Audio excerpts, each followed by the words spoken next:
नबी करीम अलैहिस्सलाम गुजर रहे थे एक पहाड़ी इलाके से। एक आवाज आई, किसी पुकारने वाले ने कहा या रसूल अल्लाह।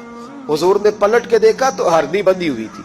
नबी पाक अलैहिस्सलाम गए उसके पास। एक रवायत है कि सहाबी ने उसको बांधा था, एक रवायत है कि यहूदी ने बांधा था। हुजूर गए, आके कहा क्या बात है, तो अर्ज करने लगे या रसूल अल्लाह, ये बंदा मुझे कैदी बना के लाया है और आप मेरे थनों को देखे दूध से भर गए, बच्चे मेरे तड़प रहे, अगर थोड़ी देर के लिए ये मुझे छोड़ दे तो मैं वादा करती हूँ दूध पिला के फौरन वापस आ जाऊंगी। नबी पाक सल्लल्लाहु अलैहि वसल्लम ने यहूदी से कहा छोड़ दो। उसने कहा अगर ना आई तो। नबी पाक ने फरमाया ये सच्चे से वादा कर रही है तो सच्चा करके दिखाएगी। हुजूर के जमाने के जानवर ये सच्चा वादा करके दिखाए। नबी पाक सल्लल्लाहु अलैहि वसल्लम ने उसे छोड़ दिया। तो जानवर को जब आप बंधे हुए को छोड़ते हैं तो बड़ी तेज दौड़ता है। इतनी तेज दौड़ी कि जंगलों के अंदर और पहाड़ों में गुम हो गई, नजर ही नहीं आ रही किधर गई। जब वो गुम हो गई तो वो यहूदी कहने लगा वो तो गायब हो गई, इस तरह गई है कि लगता ही नहीं था पलट के आएगी। महबूब ने फरमाया नहीं, ये जरूर आएगी, ये सच कह के गई है, ये लौटेगी।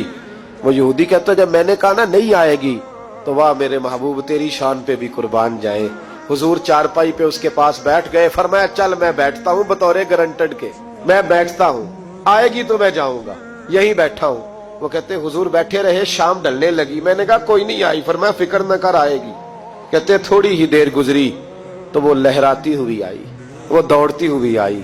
पहले आके उसने हुजूर के कदम चूमे, सजदा किया और फिर वो शुक्रिया अदा करके वापस गई। जहां रस्सी बंधी हुई थी उसके पास जाके बैठ गई, कहने लगी मुझे बांध लो। नबी करीम अलैहिस्सलाम ने फरमाया जा इसे जाके बांध। उसने बांध लिया तो हुजूर फरमाने लगे चल मेरे हाथ बेच दे, मैं खरीद लेता हूँ। उसने अर्ज की हुजूर नहीं मैंने नहीं बेचना। कहा क्यों? अर्ज करने लगे या रसूल अल्लाह उसे नहीं बेचना, मैंने अपना आप बेचना है, मुझे कलमा पढ़ा दे, उन्हें मुसलमान होना है और जब मैं गुलाम हूं तो मेरी हर शय आपकी है।